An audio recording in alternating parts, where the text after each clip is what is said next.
Hey, welcome back to Shadow Shorts. If we've never met before, my name is Jeff Echols. I am a senior advisor and the head of marketing at Shadow Partners. And my attempt in these Shadow Shorts is to bring to you just every day a short conversation about innovation in the built environment. What's going on? Why is it happening? How can we do more of it? Things like that. And so today I am joined by Tommy Linstroth. He is the founder and the CEO of Green Badger. And I thought that Tommy and I could talk.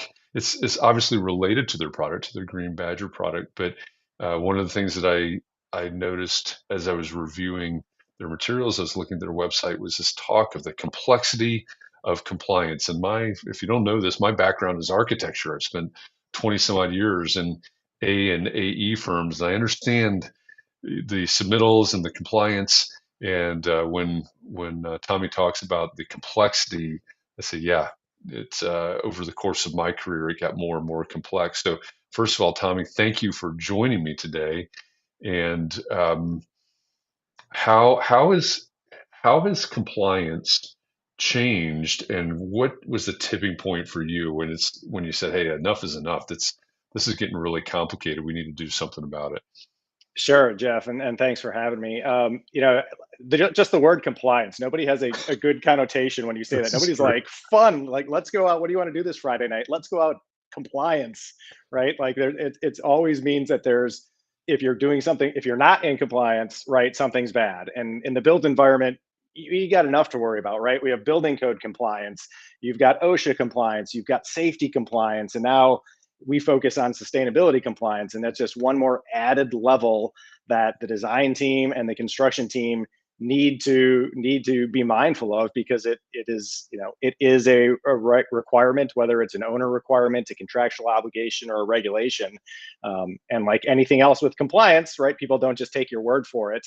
You've got to verify and prove that you are staying within the realm of whatever regulatory framework you're in. And that just means it's one more thing you've got to A, make sure you're doing, B, make sure you're doing correctly, and C, make sure that you're conveying what you're doing and Mhm. that you're doing it correctly so you don't get in trouble. And again, it typically isn't the funnest part of people's days. That might be the understatement of the day. Yeah, I mean the documentation of everything, whether it's I would say at sort of the application level or the submittal level, or maybe on the timeline there, definitely more and more complicated. And as you said, you're focusing on sustainability and specifically on the construction side, right? That is correct. Not that the design side is easy, but the construction side with Mhm. hundreds of subcontractors and thousands of Right, right. submittals and all that stuff, it's a lot. It's a lot, and it's easy for things to slip through the cracks. Yeah, absolutely. And so when you developed Green Badger, obviously you're looking compliance in the face here. Did you develop it simply, probably not simply, but simply because it's like, hey, I need a better way, I need a better workflow, I need a better way to keep track of all of these things, or was there something bigger No, involved that's there? a that hit the nail on the head. I was doing it. I had been doing it from an ownership side when I worked in the development world, and then I moved into consulting, and I like to liken it to TurboTax or to QuickBooks. There's Mm-hmm. a lot of people that were tracking trying to file their taxes by collecting their W-2s, and all year long they're saving all of their receipts, and then they've got to figure out their itemized deductions or standardized, and then they've got to document and verify all of that. And they used to do that by hand and write Mm-hmm. it down on your 1040, and mail it off to the IRS and hope you didn't screw up and come back and get audited. And with sustainability, it was the same way. We were tracking all these things in spreadsheets. We had binders full of site inspection reports, and it was like, my goodness, you track these things over the course of 2 or 3 years. And then I had 15 projects going on, and it was like, this is just insanity that I'm doing this in such a manual, time consuming way where it's so easy for me to make a mistake. And if you're collaborating on a spreadsheet, this was before Google Sheets where you could actually collaborate on something, right? So it's like, well, who changed it? What changed? There's no transparency into it. And so it was like, my goodness, for the complexity that's involved, there's got to be a better way. And there was not one. So instead we pivoted from consulting and said, look, this would be great for my 15 projects, but if we did this right, we could help 15,000 projects and really use technology to help everybody overcome this manual, labor intensive burden of green construction compliance. Yeah, yeah, it makes a lot of sense. I love that. Right? It's 15 versus 15,000. That really kind of shines a spotlight on what you're accomplishing now. So what's the process of that? How do you develop? How did you develop the solution, and what is the solution, I guess? Sure. Well, the solution is now we're a full comprehensive green construction workflow, but it started with a can of paint. And I would go to job sites when I was consulting and walk the site and literally pick up a can of paint and see, is it compliant? Is it got too much toxic stuff? And I was like, for the love of God, if the GCs could just literally scan the barcode and it would tell them if it's compliant or not, that would save me a trip to the job site at least, or when I was there, not running into any surprises. And so we built just a really basic prototype that built a database of products with their green attribute for paints and sealants and things like that. And it's like, okay, I can go to the site and I can verify this. Pretty cool. I was like, all right, what else is actually involved now? What else am I harping on these guys? Okay, product submittals. Would it be beneficial if I could see that submittal on my phone? Yeah. All right. They're taking all of these pictures, or they have a checklist. They're literally walking around the job site inspecting silt fence and erosion control measures. Could they just do that from their phone? Yeah, they could. And so eventually, piece together that you could really manage everything digitally with a lot more transparency, whether you're sitting at your desk in the office, whether you're in the job trailer, or whether you're in the job site. And so, from that basic prototype of a can of paint to a full green construction management platform, quickly evolved over the coming years. Yeah, I love it. And so who's using the product? Is it general contractors generally, or is it broader than that? It's broader than that. It is primary general contractors. I'd say probably 90% of our users are general contractors. Mhm. But I used to be a consultant, and it was really built with that view. So we've got a lot of consultants that use it because it allows you to see all of your projects in one spot, updated in real time with accountability and transparency. So the alternative, again, if you're still doing it the old-fashioned way, which a lot of people are, it's like I've got 15 project folders. In each one of those, I probably got 5 or 6 spreadsheets, and I've got to see when they were updated and who updated and what changed, or I've got a nice dashboard that shows them all. So we're starting to see more architectural usage, as well as coming from the architecture world. A lot of the times, that construction administration still falls on you to oversee or work with the contractor. So we're finding the architects and consultants finding value, and we just actually launched a new, broader ESG platform for your more for environmental, social, and governance metrics, and we're finding that's even got some flavor for the owners who are tracking that, and they're looking at their office use, but they've to date a lot of times ignored the construction impacts of new Mhm. development projects. So now we provide them with one centralized platform that they can look at their entire real estate development portfolio and see what are the true impacts that we're having, and how can we report this as part of our annual reporting mechanisms. Okay. So is the product designed, and if you just joined us, we're talking about Green Badger. We started talking about the complexity of compliance and how compliance is everybody's favorite word.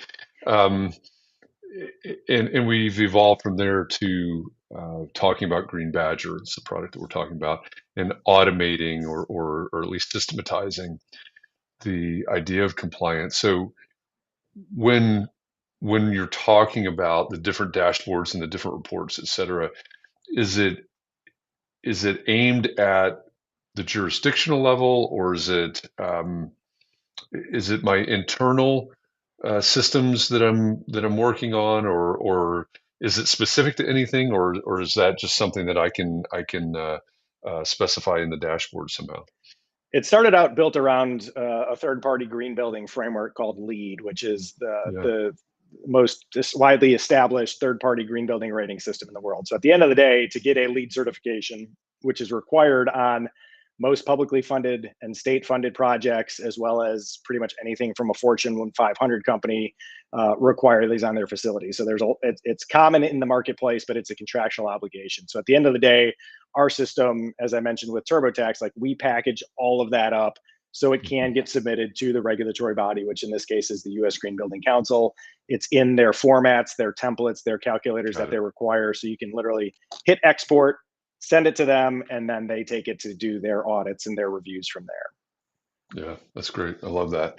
And like you said, there are contractors and developers and designers starting to use it. Where do you see this going? Because it's, you're talking about lead, you're talking about the sustainability. Of course, there's all kinds of other, when we look at the broader scope of design and construction, do you have any plans to expand beyond the sustainability? I mean, maybe not call it Green Badger, but but it seems like there are use cases for other types of compliance out there. Do you ever see? Well, first of all, do you see a need in those other areas, whether it's safety? I mean, you rattled off a lot at the beginning. Do you see a need in those areas, and do you have a desire to attack it in those areas? I do see a need, and we are going to attack it. So, I mean, sustainability, we still got a lot of legwork. There's still a lot of other regulatory frameworks and rating systems to address. But really, I think our ESG platform is where we'll start to see some of that overlap. What we've seen is that Mhm. it gets siloed really easy, and a lot of times if you're talking sustainability, it's just about efficient energy efficiency and carbon, and not diversity and inclusion, not safety. And so you've got safety people report on safety, HR reports on diversity, sustainability reports on that, and it's all different systems. And what we're trying to do through our ESG platform is unite that and provide a common system that it doesn't matter if you're an HR manager or whatever, you're on the same dashboard in the same organization as Mm. your sustainability people, as your legal, as your IT, as your governance portion, and really providing a framework to account holistically, rather than in individual workflow silos. Yeah, so you're almost just a total operations platform at that point. At that point, yes. Yeah, yeah, I love it. Um, I know I mentioned automation at the beginning. What type of automation is it just the repetitive systems, or are you building AI into this somehow? Um, which, Uh, of course, a lot of people are, but what are we talking about in terms of automation?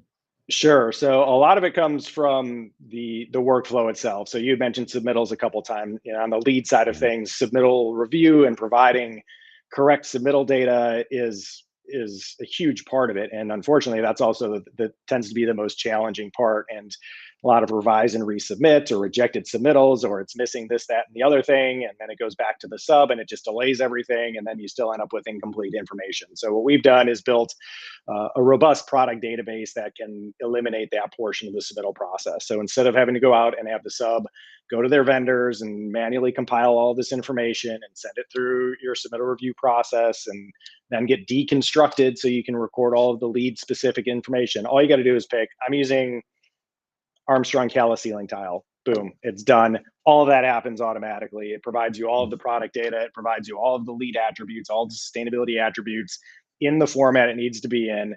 And then it again tallies it and is formatting everything into that final submittal package. So instead of taking that submittal, parsing it apart, typing it in a spreadsheet, saving each piece into separate folders, if it's all correct to begin with, I mean, even if it's a correct submittal with all that information, you would literally have to take it.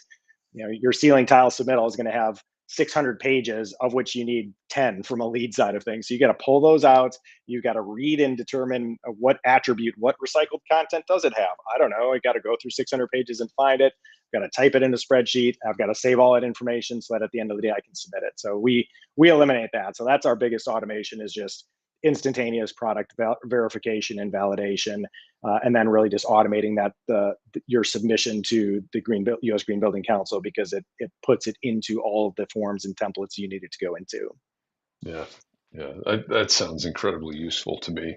I remember being 20 something years old and in an office and having to, a long time before Lead came along, by the way, but having to pull all that information together on the specification side and sample side. So this sounds amazing to me. It sounds like a very valid problem and a great solution to the problem. If you want to know more about Green Badger, the URL is in the bottom left-hand corner of your screen right now, getgreenbadger.com.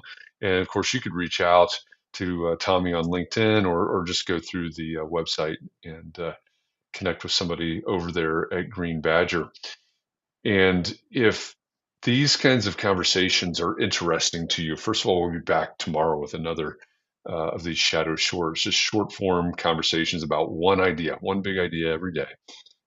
But if you would like to go deeper into these types of conversations, later in October, the 24th through 26th of October this year, in Atlanta, we will host Shadow Summit. It's the seventh annual Shadow Summit. And one of the things that sets this event apart from other conferences is, um, as one of my colleagues put it, we geek out on conversations like this. We have these types of conversations and we go really deep into them. They're not surface level. They're not broad stroke conversations. We really dig deep into very specific topics having to do with innovation in the built environment, problems, solutions, and innovation.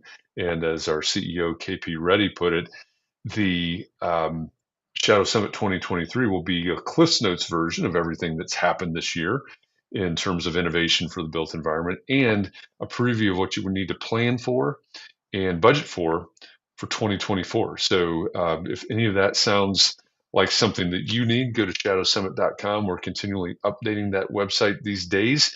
We just did a walkthrough of the venues that we'll be using for Shadow Summit. We did that yesterday. If you joined me yesterday, I was live from one of those venues on the Georgia Tech campus there in Atlanta. So shadowsummit.com is where you can find more about that. But in the meantime, go to getgreenbadger.com, find out more about Green Badger, use it for your team. Tommy, thank you for this conversation. Appreciate it, and appreciate you joining me. A mobile edition for you from where you are. Appreciate the conversation today. Thanks for the time. I appreciate it. Absolutely. Glad to have you here. And thanks to everybody out there. We'll be back again tomorrow with another Shadow Short where we'll talk about another topic regarding innovation for the built environment. See you tomorrow, everybody.